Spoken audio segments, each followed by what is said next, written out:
La música que compartíamos, la de Toto la Momposina con Pacantó. Veníamos contando y anticipando esta semana porque, bueno, empezamos a darnos cuenta que finalmente la prórroga de la Ley de Emergencia de Territorios Indígenas, la 26.160, está ahí de expirar nuevamente, ¿no? Y nuevamente nos encontramos ante un escenario de que habrá que, entre comillas, militar la prórroga, una nueva prórroga.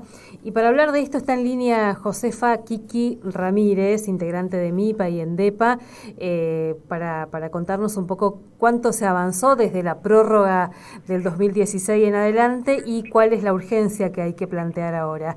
Kiki, muy buenos días, ¿cómo estás? Alicia Rivas te saluda. Buenos días, Alicia, buenos días también a todos los oyentes de tu programa. Y bueno, aquí estamos nuevamente ante la ley 26.160, que se conoce así, digamos, en realidad ya tiene otro número, con todas las prórrogas fueron cambiando. Estamos ante la posibilidad de una cuarta prórroga, y la verdad es que uno se indigna un poco sentirse que está luchando por algo que en realidad es lo mínimo que se avanzó en cuanto a todas las normas que tienen que ver concretamente, ¿no? Con el tema de los territorios indígenas. Pero bueno, no nos podemos quedar en silencio. Gracias a ustedes también por ayudarnos a difundir esto, a hablar de este tema, porque si esta ley no se vuelve a prorrogar, realmente que sería un drama, una catástrofe, casi diría yo, para las comunidades indígenas, porque uno de los puntos que trata esta ley es uno de los artículos es que prohíbe todos los desalojos, ¿no? Las sentencias, los trámites judiciales, administrativos quedan todos suspendidos, que era un poco el motivo principal por lo que se declaró en emergencia a las comunidades. Se declaró en emergencia esta ley, o sea, con esta ley se declara en emergencia los territorios indígenas por la cantidad de desalojos que está habiendo en algunas regiones del país. Y bueno, esa es una de las cosas más graves que podría suceder si es que esta ley no se prorroga. Además pensaba, Kiki, cuando se sanciona esta ley, también era una forma de poner en el centro de la discusión la problemática territorial y darle, además de la legitimidad que tiene, la legalidad que tiene el reclamo por los territorios indígenas. Claro. En realidad esta ley como que se va desdibujando a medida que pasa el tiempo, porque no podemos estar eternamente en un tiempo de emergencia. O sea, las emergencias se solucionan, se busca una solución concreta. Cuando se declara en emergencia una ley, tiene que haber recursos para eso, tiene que haber todo un aparato, digamos, el aparato del Estado tiene que ponerse a disposición de resolver esa emergencia. Y lo que nos encontramos entre esta desidia tan grande del Estado argentino en cumplir esta ley y tomarse en serio este tema que son los territorios indígenas. Y bueno, vemos esta lentitud insoportable, digamos, por decirlo así, de la ejecución de esta ley, donde ya estamos a 15 años, como decimos por ahí en nuestro informe, y falta todavía más de la mitad de las comunidades indígenas del país. Es un promedio de acuerdo a la cantidad de comunidades que están inscritas. Vos sabés, Alicia, que las comunidades con el tiempo, a medida que fueron reconociéndose sus derechos, como que se fueron reorganizando, levantándose del anonimato, del silencio, y se van autorreconociendo cada vez más pueblos indígenas. Pareciera que ya no estaban más, pero siguen apareciendo. Y bueno, y cada vez se va complicando más, porque si el Estado hubiese resuelto rápidamente esto, bueno, tendría cumplido al menos todas las comunidades que fueron relevadas en su momento, reconocidas como comunidades. Eso hace que se agrave el problema porque aumentan las comunidades, no se resuelven los conflictos con los empresarios, con todos los titulares registrados de las tierras. Se prolonga y se agudiza, pero no por un problema de las empresas ni un problema de las comunidades, un problema del Estado que no resuelve. Va dilatando, pateando por adelante, y lo que hace es agudizar los conflictos, porque los territorios indígenas son los territorios más cuidados, más protegidos, están más enteros ambientalmente, y son los codiciados por todo, por el agua, por el monte, por los minerales. Y bueno, no resolver eso de frente de una vez, vuelvo a decirte, son todos, ya son conflictos en sí mismos, aunque no estén enfrentándose cuerpo a cuerpo como sucede muchas veces, los indígenas con las empresas o con el sistema de seguridad del país.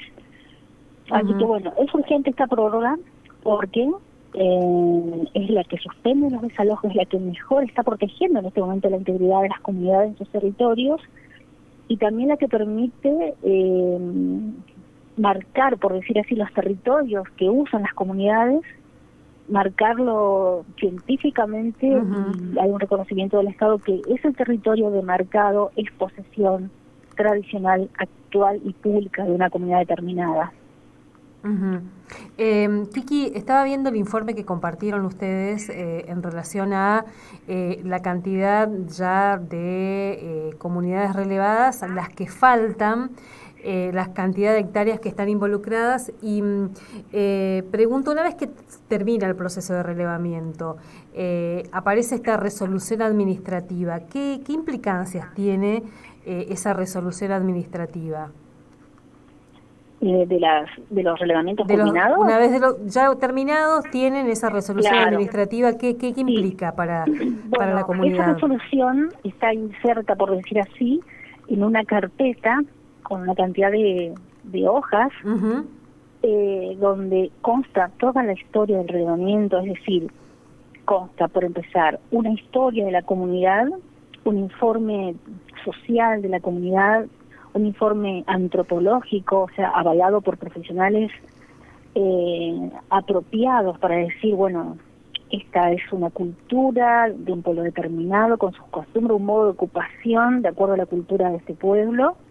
Tiene una serie de mapas, cartografías importantes donde queda de alguna manera plasmada la ocupación que hace la comunidad del territorio, no solamente la extensión, sino también los puntos de GPS que marcan realmente ese territorio y los recursos que las comunidades encuentran en ese territorio. También hay datos catastrales, porque el relevamiento es catastral, es decir, qué lotes, qué parcelas está ocupando ese territorio dentro de lo que es el catastro, ¿no?, de cada provincia. Un registro, un relevamiento jurídico, es decir, qué propiedades están involucradas en ese relevamiento. Y también tiene un dictamen donde queda reflejado, digamos, toda esta historia, toda la todos los adelantos que hubo, la historia de lucha de esa comunidad, si tiene algún papel de reclamo, expedientes, cuestiones judiciales, y toda la historia de lucha administrativa y judicial que pueda tener la comunidad. Y bueno, y termina con esta resolución de la que me estás hablando, donde es la palabra del Estado que dice que ese territorio relevado es de, como te decía antes, es de uso público, tradicional y actual de tal comunidad. Es un documento muy importante porque es el mismo Estado el que tiene que cumplir las leyes, el que de alguna manera da su palabra. Entonces, eso significa un gran respaldo para la comunidad porque vos sabés, Alicia, todos, la audiencia debe saber que los territorios indígenas fueron donados, entregados, vendidos a otros con ellos adentro. Sí.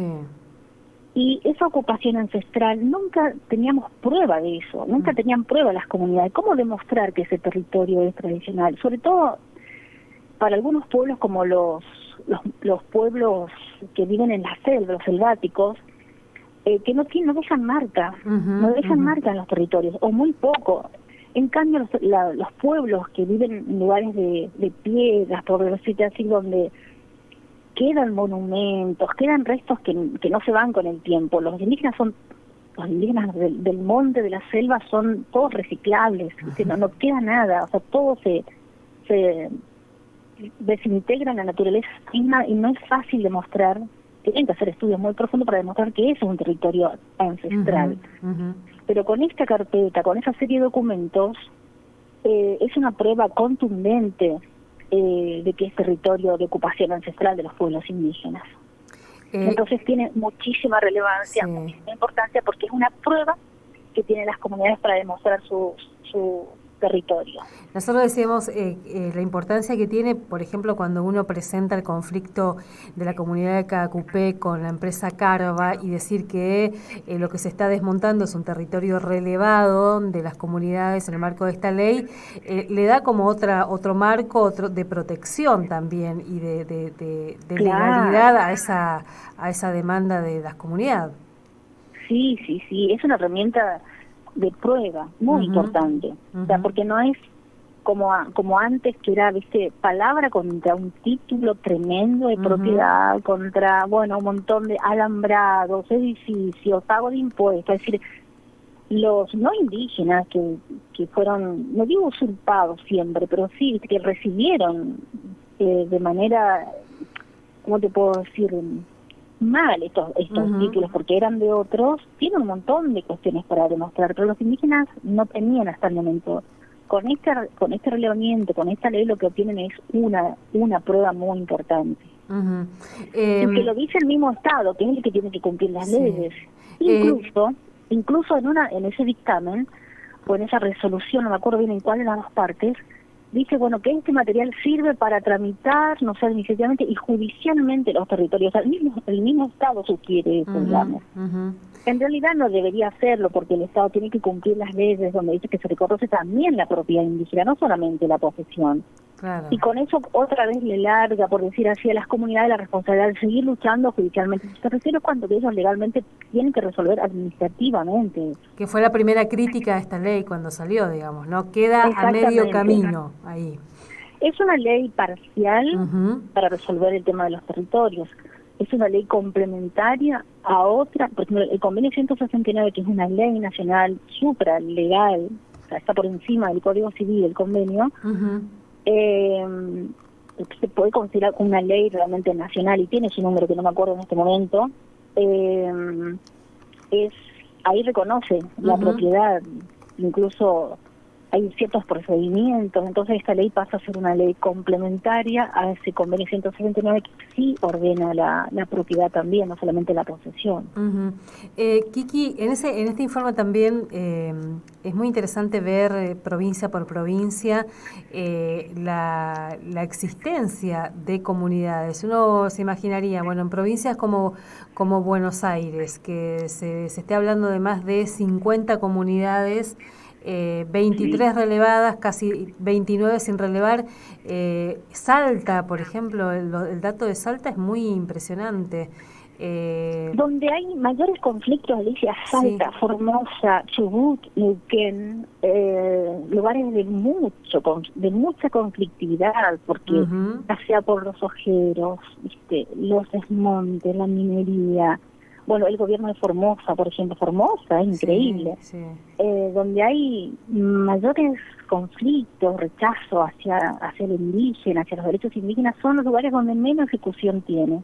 Formosa tiene uno, por lo que vemos. Una comunidad relevada. Una. Misiones, dentro de todo, comparándonos con otras, estamos bastante bien. Hace poquito se firmó otro nuevo convenio. Cambiamos del Ministerio de Derechos Humanos al Ministerio de Agricultura, no me acuerdo bien cómo se llama, el Ministerio del Agro, de la Producción, algo así. Sí.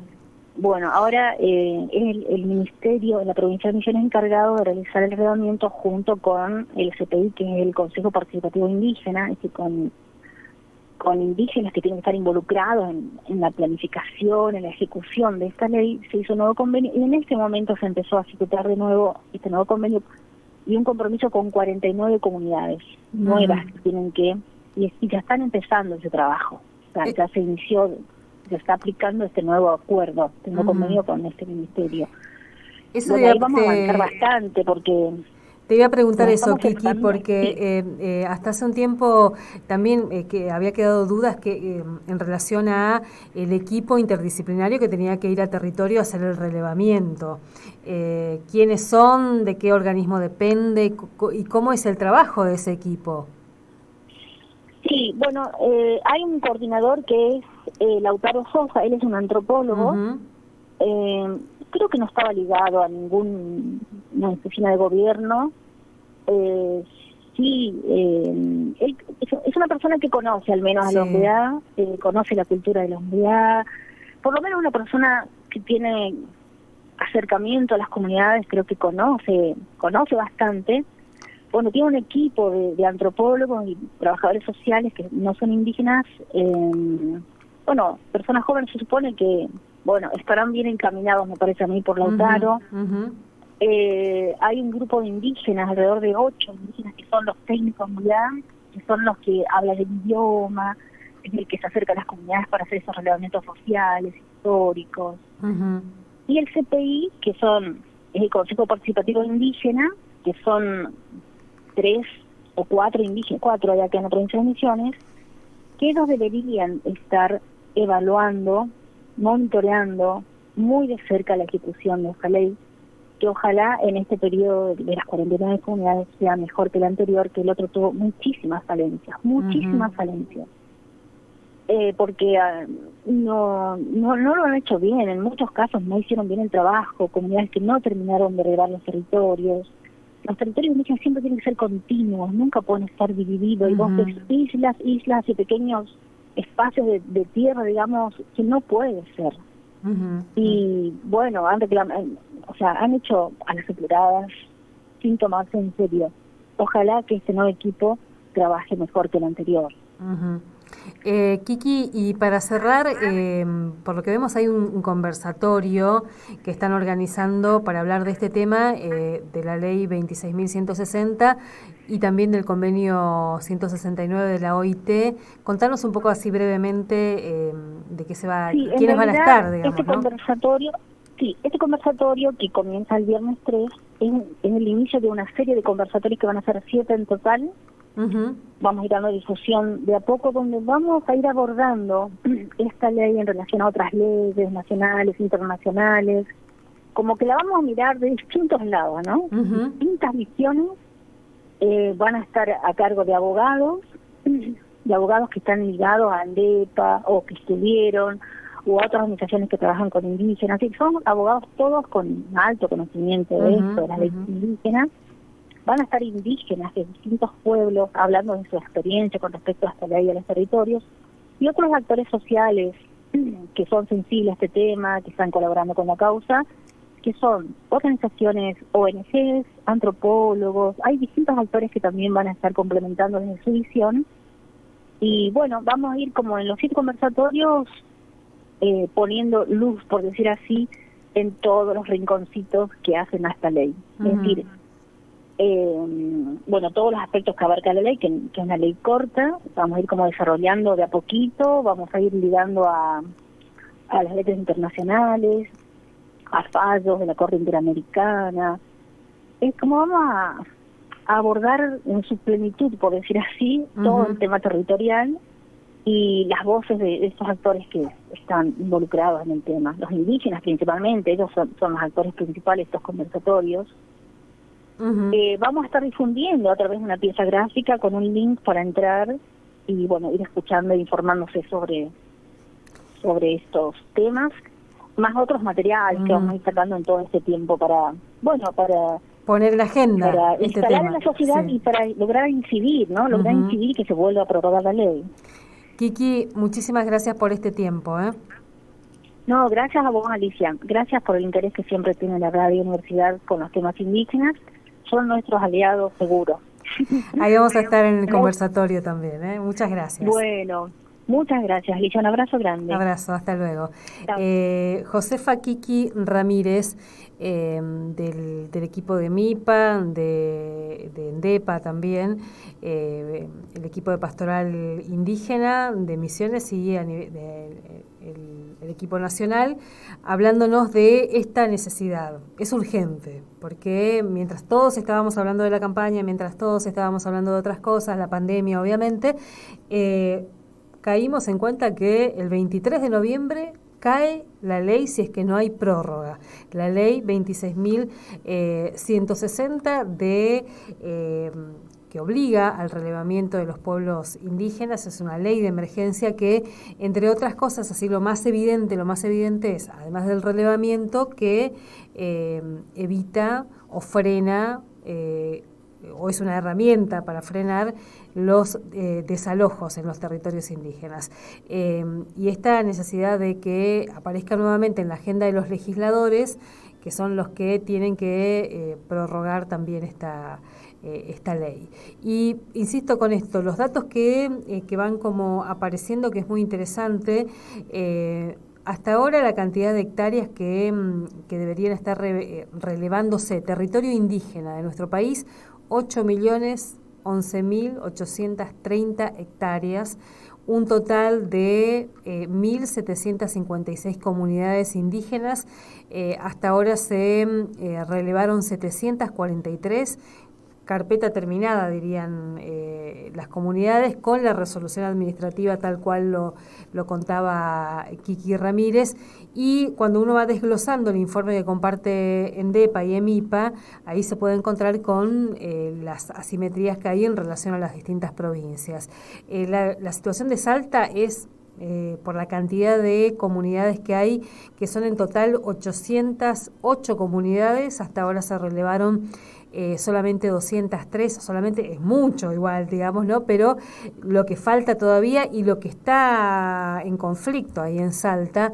La otra provincia que hay que decir, la del Chaco, que cuando se empezó a discutir esta ley allá por el 2006, Chaco estaba en los medios nacionales por la situación terrible del impenetrable chaqueño, que estuvo en los medios nacionales, en los medios internacionales, ameritó la presentación de la Defensoría General de la Nación. Bueno, una situación muy, pero muy compleja de las más de 120 comunidades. Chaco solamente relevó 21 comunidades hasta ahora. Y hay que decir que ahí hay un equipo, se supone, interdisciplinario, y hay mucha presencia también de profesionales indígenas en distintas áreas, pero solamente 21 comunidades. Y Formosa, como decía Kiki, de 160 comunidades que hay para relevar, solamente una comunidad. El avance del gobierno de Gildo Insfrán sobre las comunidades, sobre los territorios, el abordaje que tiene sobre la temática indígena es realmente muy, pero muy vergonzoso, altamente violatorio de todos los convenios, de todos los derechos internacionales, de la legislación vigente. Formosa es un tema muy complejo a la hora de pensar lo que pasa con los derechos indígenas. 9:57 minutos.